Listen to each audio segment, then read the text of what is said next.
Just saying we can be funny, like those Volkswagen people. You see this yet? I have. I don't know what I hate about it the most, the ad or the car. You know, they did one last year, same kind of smirk. Remember Think Small? It was a half-page ad and a full-page buy. You could barely see the product. I don't get it. Elvis just got back from West Germany. Why not put him in it?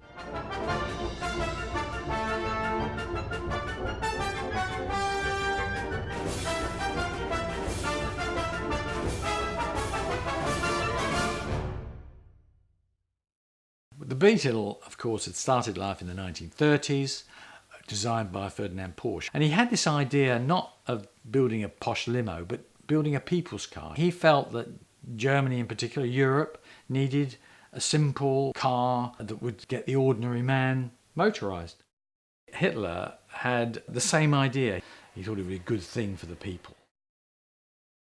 When the war ended, Germany was in a very, very poor state. And the Allies were keen to build it back up. And the rest, if you like, is history. I mean, they started production. The car did quite well. It was very reliable. Sold in quite good numbers within Germany. And a lot of GIs took them back to America.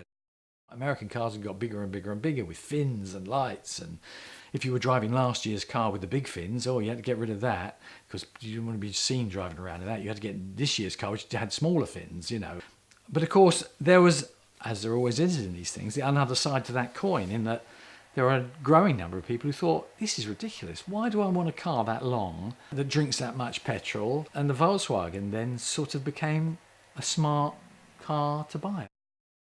DDB at that time had smallish bits of business. Car account was a big thing.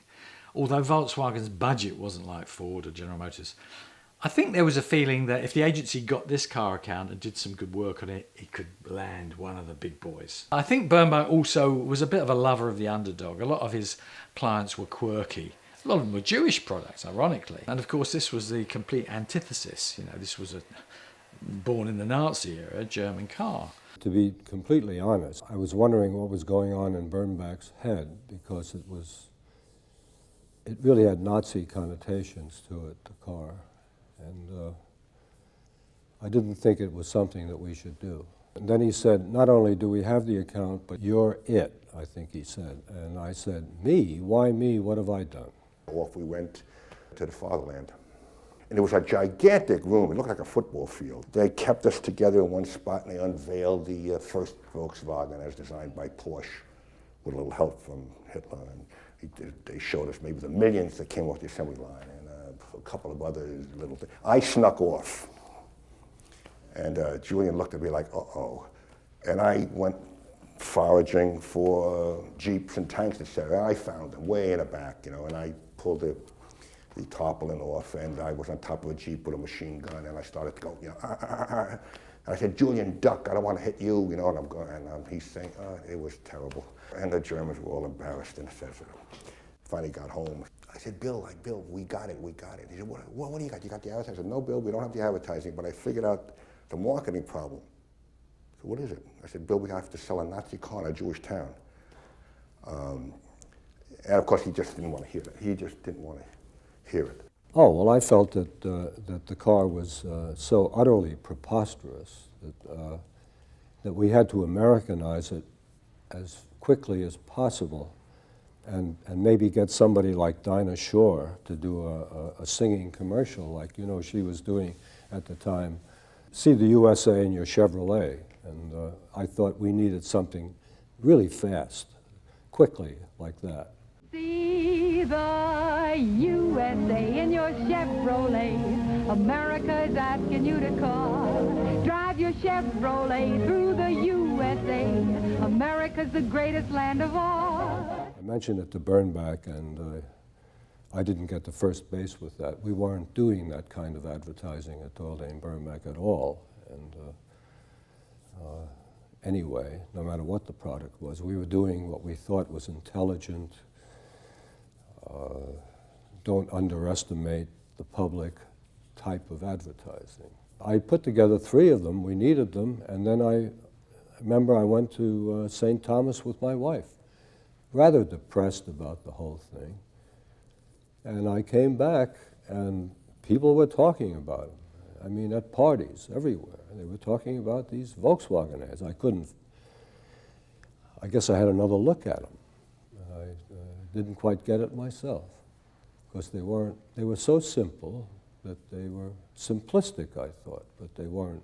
Apparently they weren't. I don't think people realised quite how vulgar advertising had become at that time, which is why the work of Dordane in New York was so revolutionary. I mean, no one had really realised that how awful it was before, and therefore how amazing a Dordane ad, and particularly a Volkswagen ad, looked in a magazine that was filled with rubbish.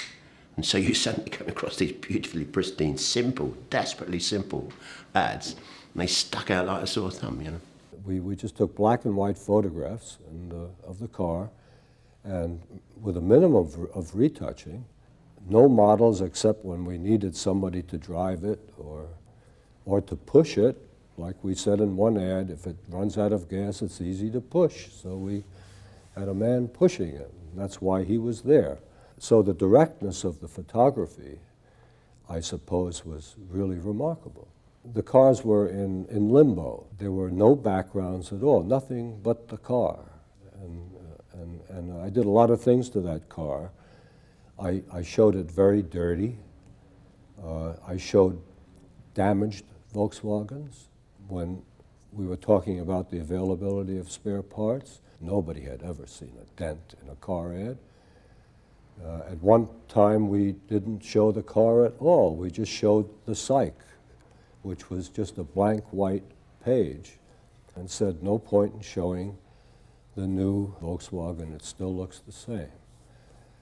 And of course, that negative was a big fat positive. Bill Birnbaum, first the Volkswagen campaign, then the Avis campaign, then the Levy's campaign. You began doing anti-advertising. Instead of pretending your product was fabulous, you would take what was wrong with your product and turn it into something honest that would make people want it.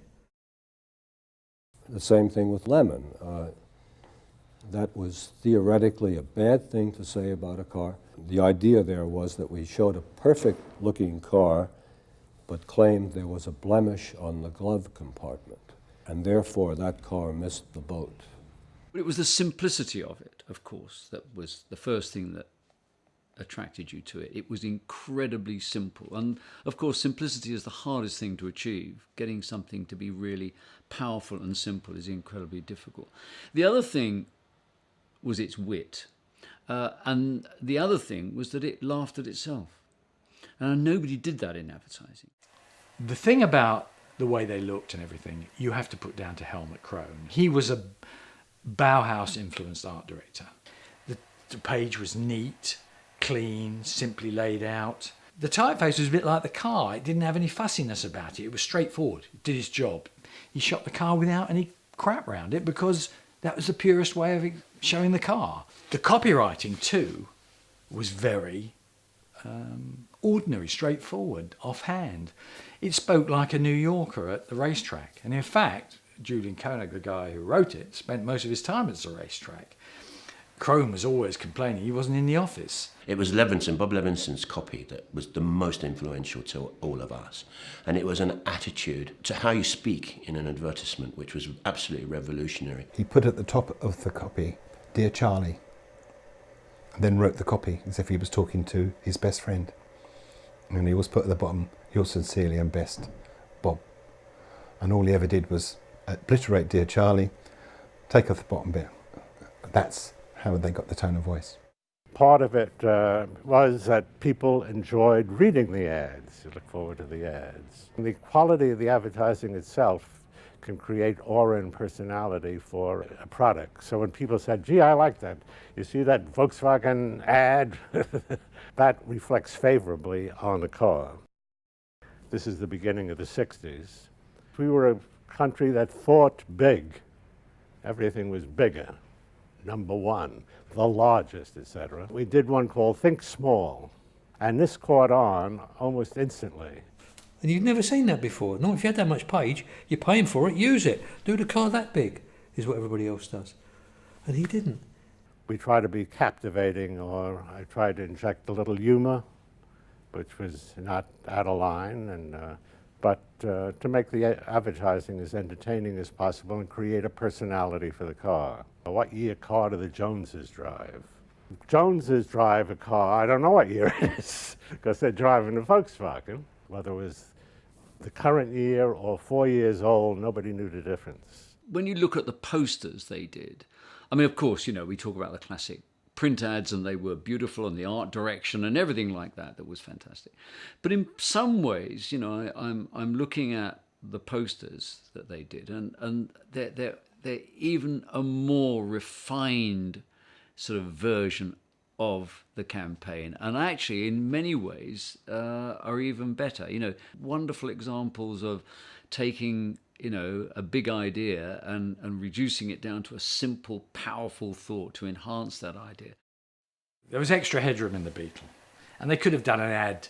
If in England you might have done an ad with a policeman with his helmet on inside the car, showing, you know, dramatically, charmingly indicate how there was extra headroom. The idea of getting the tallest basketball player in America and trying to get him in the Beetle, and then him not to be able to get in it. And then in the copy saying, but don't worry if you're not 6'7" or whatever it was, because his teammate, who's only 6'2", got in just fine. I mean, that's just a fantastic idea. Yeah, the one that mainly knocked everybody on its arse was the moon landing. When they just, all they had the next day was a picture of the shuttle, and it just said it's ugly but it gets you there. And the VW logo didn't say anything else. People were tearing that out of the papers and pinning it on their walls. It was so cool. It was so understated. It was so, we don't have to shout. We don't have to put everything. We'll treat you like you've got the brains to work it out. The great commercial that influenced, I think, every single commercial director was the Volkswagen snowplow commercial, which is so brilliant because it's desperately simple, and yet it's so fantastically, it explains how brilliant that particular car is. How does the man who drives the snowplow get to the snowplow? In fact, I think that he actually uses the word drive as the verb twice. Get would be slightly better.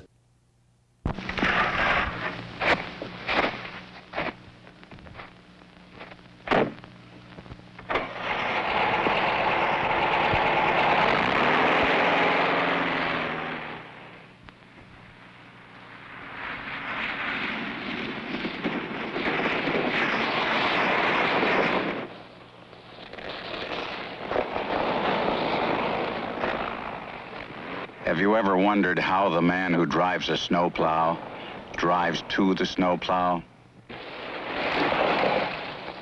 This one drives a Volkswagen.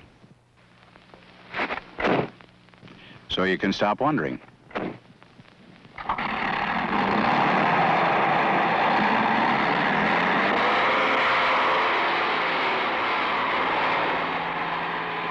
then there's a sensational shot of the snowplow going across foreground, revealing the funny little Volkswagen in the background, which is how he got to the snowplow.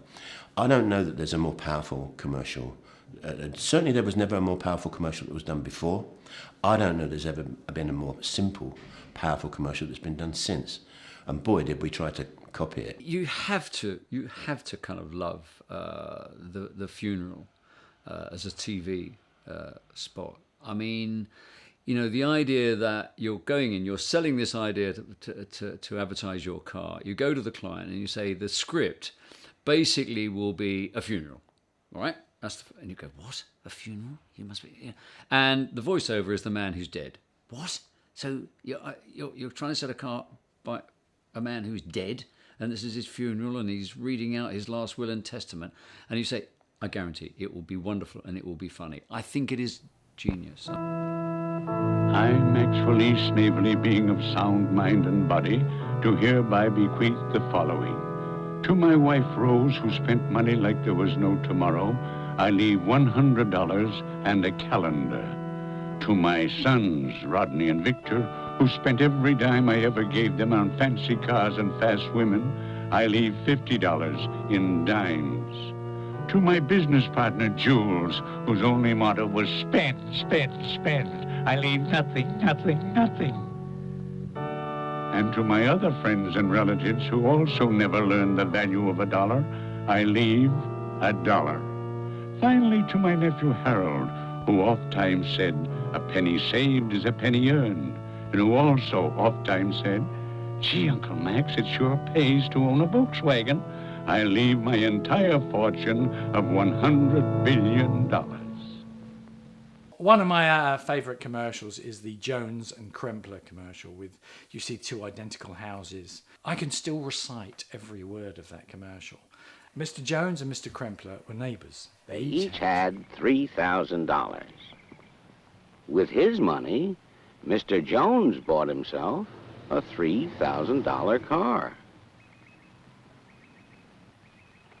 With his money, Mr. Krempler bought himself a new refrigerator, a new range, a new washer, a new dryer, a record player, 2 new television sets, and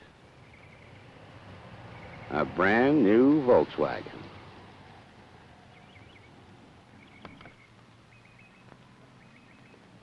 Now Mr. Jones is faced with that age-old problem, keeping up with the Kremplers.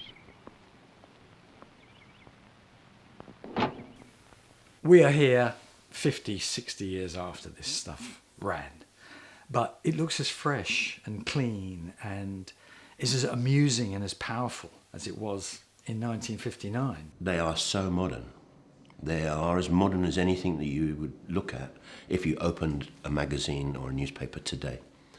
They haven't dated at all. You know, I always think that it created modern advertising, and to this day it still has relevance. It simply looked at the product and said, I'm not going to try and hide what it is. I'm going to take what it is, i.e. that it's ugly but it works, and actually I'm going to turn that into a value. And there's so many lessons people can learn from that, not just in advertising, but in politics and in entertainment and in all kinds of areas, when they should sort of look at the Volkswagen campaign and say, that's the way to think and be. I think it was the right car at the right time, treated in the right way. It was a brilliant campaign, and it was something that Julian understood from the beginning, that this was an ugly little or sweet little bug, and it was a beetle, and that America should think small. And what Helmut brought to it was kind of that the very, very simple, tremendous total simplicity, and that touch of Germanic workmanship. You know, from the moment the first ad ran, all my Jewish friends ran out and bought Volkswagens. I mean, it was appalling.